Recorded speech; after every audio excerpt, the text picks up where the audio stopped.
Hello everyone, welcome to Just Eat. My name's Karan Sambi. I've been in the quality engineering space for about 10 years now. I started off in hardware testing and then moved on to web and then Oracle Forms and then into mobile, which I've been stuck in for the last 6 or 7 years. So a little bit about Just Eat as a company, who we are. So Just Eat as it stands now is the full name of the company is Just Eat Takeaway. It's formed from a merger of Just Eat, which was really big in the UK, Australia, and a few countries in Europe, and Takeaway.com, which was complementary to us, also really big in other countries in Europe. And together now we operate across 4 continents. We have 3 different apps. One is a consumer app, which is probably the one you've used and know and love. We also have an application for our restaurant partners and one for our couriers. And 2013 is a big year for Just Eat because we celebrate our 10-year anniversary having an app on the Play Store. So a little bit about the quality role and how it's evolved over the years.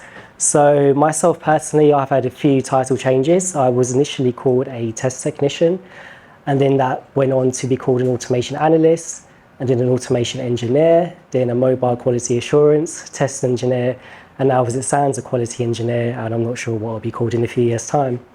Part of this is being drawn out due to changes in the SDLC, so moving from the waterfall model, which we use a lot, to the agile model across the industry. In a waterfall model, you tended to have similar teams or similar roles working within their own team, so testers working just in a testing team, developers working in their own development team, designing their own design team, and so forth, quite siloed. On the move to agile, teams became more cross-functional, so everyone under one roof, you'd have design, developers, engineers, everyone all together. There was also a merger of 2 different roles. So we used to have a role called system test, and system test dealt with analysis, script planning, execution, rollouts, and so forth. And automation, as the name suggests, was just automation teams, so they worked on just writing code and executing code. When we did work in this model, we did have more of a black box sort of approach to automation. So tools that you might have heard of, like HP Quality Center or Appium, where you don't really have necessarily access to the actual code making the app, but you're kind of working outside of it. And since we've gone to Espresso, we have more like white box automation, which any engineer can work with. So a little bit about the team structure in Just Eat. What our most numerous teams called a module team. Some people might call it a cross-functional team. A module team generally has quite a few different roles within it. So you have a web front end, iOS, Android, a back-end component, maybe design attached to it, and obviously quality and managers. And they tend to work on a slice of the app. So the menu team will have its own team, the checkout team will have its own team, and the basket team and so on will have their own teams. I myself work on a platform team, which is kind of goes across several modules, and we kind of drive development for the Android platform as a whole. So we look at things like Android Pacific, API SDKs, changes in libraries, looking at our CI pipeline, and managing the releases to our Huawei Store and Google Play Store.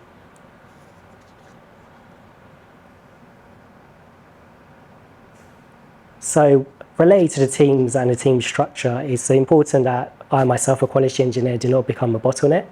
So the ratio of engineers to quality engineers is around 5:1, sometimes more. So it's important that we don't really rely too much on a quality engineer to test every single stream of work. One of the reasons is the quality engineer is going to be doing a lot of context switching. It's going to be a long feedback loop for getting results back for engineers on their pieces of work. And at Just Eat Takeaway, quality engineers are allowed holidays, so when we're not here, developers are going to be waiting even longer. But the way we do free up the time is coaching developers on best practices and how to bake in quality into what they're doing. And the free time that a quality engineer does have, it enables them to focus on more complex tasks. And they could be complex, risky tasks within what a team is doing. It could be working with other teams. It could be looking at research and doing a proof of concept, dialing in processes around the company and any third parties that we use, coaching developers and other people or stakeholders in the company. So just a side note on catching bugs early. Some of you might have heard the phrase shift left, and what this means is that we're catching bugs as early as possible before they can cause any real damage. So the idea is if you have an error, if you leave the error, let it grow, become a defect, and the defect will become a system failure once your system is live. It's much easier to catch something in the bud when you're just making a PR at the error stage rather than risking a release, having to do a hot fix and not looking very good in the market. So we want to test early, have testing part of the development phase and catch as many issues as early as possible. So the title of this talk was Risk-Based Approach to Testing. So what is risk? Risk is a calculation of a likelihood of something happening versus the impact of it happening. So if I was to say a volcano in a country, a volcano is unlikely to erupt, but if it does, it's going to have a big impact. Conversely, I like to run my phone without a case, so the likelihood of me dropping it is quite high. But luckily, phones are more robust these days, so the impact of it will be quite low. Visually, risk matrix kind of looks something like this, with the low risk, low impact at the bottom in green and high risk, high impact at the top in red. And we like to use risk as a way to gauge my own quality engineer involvement and what is required. So one of the things that we do is we use using risk analysis as a tool, is we use something called a pre-requirements. What this is myself working with a product owner, or in my particular case, tech manager, because the roles in Just Eat, and pairing together and just after the discovery phase, looking at the requirements and the work streams that will be coming into our team and assessing them and see how risky they are. Risk can come in a few different forms. So risk can be incomplete requirements. It could be working with other teams or third-party teams.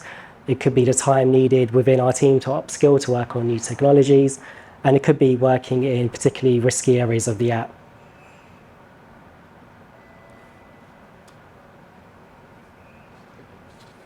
So one of the tools we use within the pre-refinement session is a risk scoreboard. So these areas just as a rough guide, and if you were to use this in your own company, you'll tailor them to your own work. But generally, with any company I've worked in, hardware or software, the most riskiest parts are anything to do with safety. In Just Eat's world, that's anything to do with allergens, for example, anything legal and anything that's going to affect revenue. Conversely, things that are less risky are, say, working on areas of the app which are not going to be that used by customers so much or not so important. Once you've tallied up your points, the more points you have, the more risky a piece of work is and the more involvement there is from the quality engineer.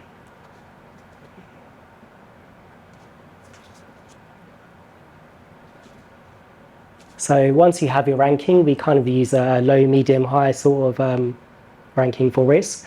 So something low risk will be like a string changes to a button, something very simple, something really easy for a developer to test, and engineers are free to use their own judgment. On the other end of the scale, something that's very high risk will require a lot more input from myself. So it could be detailed test plans, working with stakeholders within the company, a really detailed execution plan, creating monitoring tools so once something is live, and planning out rollouts and any feature flags that we can put in there. And then medium is kind of falls in the middle. So it could be a bit of column A, could be column B, could be working with other teams. It varies depending on the task.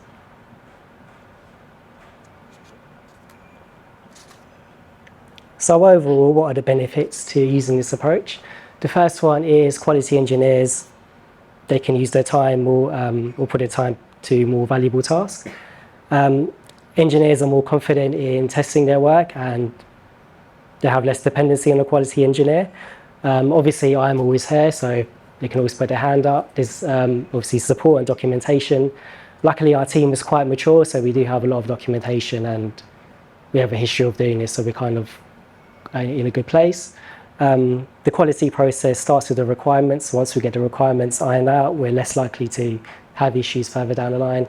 And overall, we're catching things a lot earlier than later. And finally, if you want to do some extra reading, there's a few articles here that you can look at.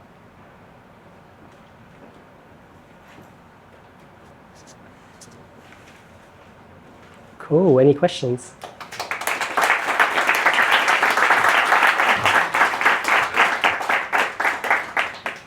That'll be a box for the mic.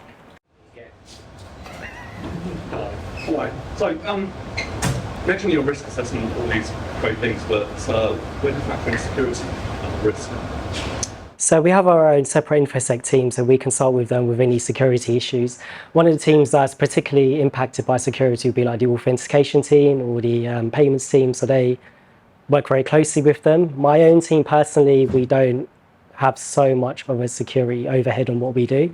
However, to answer your question, it would kind of come in somewhere after legal.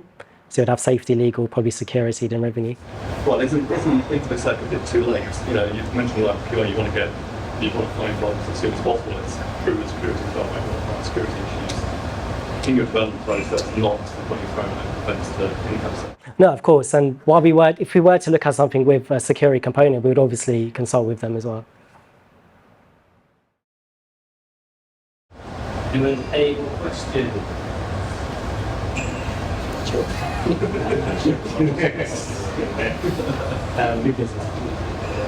Just observe when there is speaker box. Okay. Can you just start at what point you do the risk analysis and you have frequent you run those and in which state you mention like changing a string as well and not doing risk analysis for every single change. So for request level, is it working level? What would you do? So I'll answer the first two questions and ask you to repeat the first one. So we do this just after we get information from the business and product owners about what work streams are coming in. We do this every week, usually on a Friday, so we're doing this like once a week. And your third question was? You don't do it like at the pull request level? Or No, it's done way before that.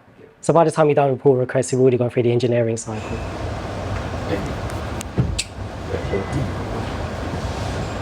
Hi. Do you look at only technical problems, as in bugs that might be introduced, things that cause crashes, or do you also look at things like performance? We do look at performance, and we do look at our performance monitoring tools. There's something that we're getting better at, Justy, in terms of like performance monitoring and so forth. But anything that's going to come into the app, especially for the core team, that's going to affect performance, we would look at. Do you automate these things? You mean performance testing? Yeah. We have some things in the work, yeah, but it's something that we're improving, getting better with. Well, We've been looking at a tool called macro benching recently, so that's been helping us with Jank stats.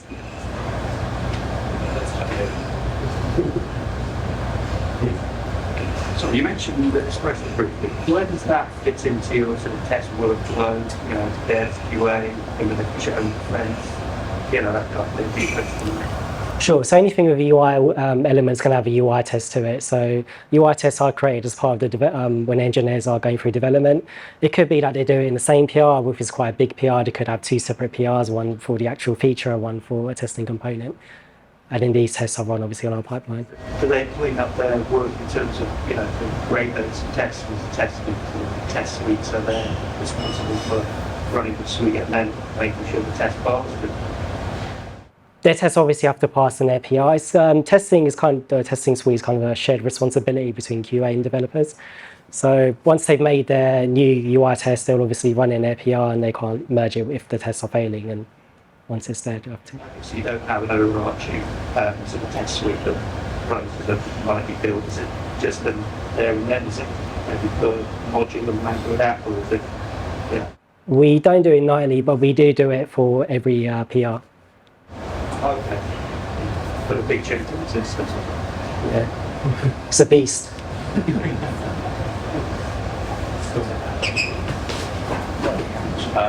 Are you obsessed with test coverage? And if not, then how do you justify less than 100%? Is that with that score? Oh, that's a good question. We do gap analysis and see what is covered within. So you can't test everything 100%. Nature of the business. anything that is critical, especially for Just Eat, anything allergens, for example, that will definitely have a UI test to it. All the order flows, all the key flows through the journeys through the app are obviously automated. The odd things that we can't automate, we do have a manual release process. We use a third-party vendor for that, so when we do our releases every 2 weeks, they run through a manual regression pack, and that captures all the things that we can't automate.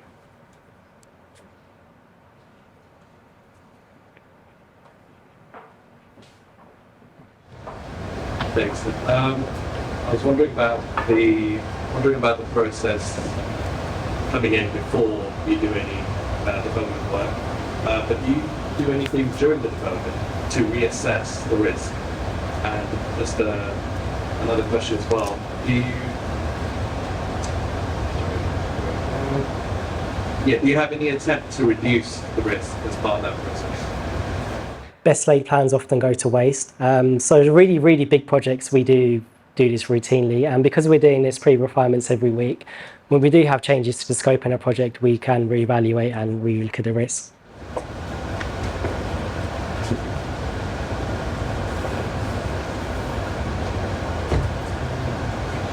What tools do you use to support this process? Is it just something like Jira, or do you use something special? Do you mean in categorizing things and where they are and where they sit? Keeping track of everything and everything goes through the process. So we have on our tickets themselves, we have like an area where we can define how risky they are and categorize it through there and then filter it as needs be.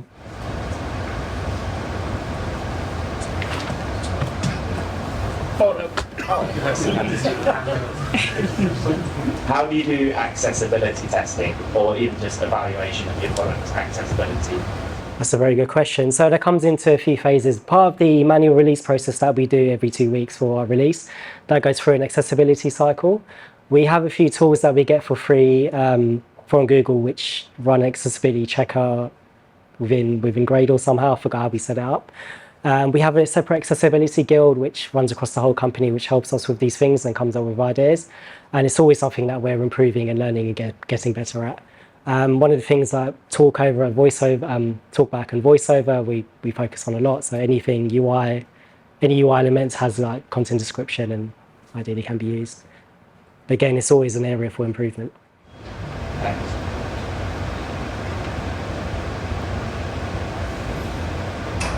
Oh, silence is golden. Thank you very much.